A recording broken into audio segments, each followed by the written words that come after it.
Olá, seja bem-vindo, seja bem-vinda. Este é o Mecânica para Leigos, seu canal exclusivo de dicas do H20 e do Creta.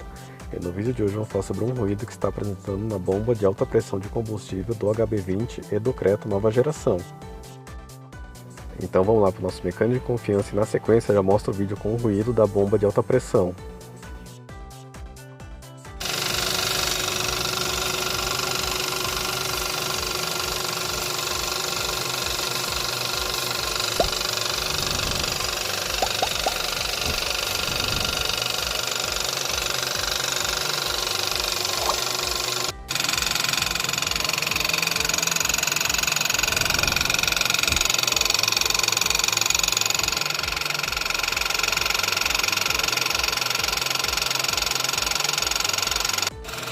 E aqui na sequência um vídeo mostrando a diferença do ruído após trocar a bomba de alta pressão.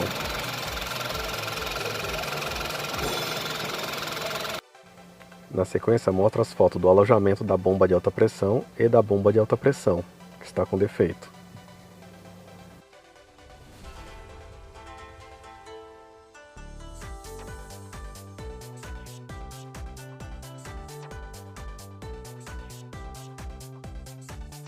Aqui a solução seria a troca da bomba de alta pressão, pois a mesma não tem reparo.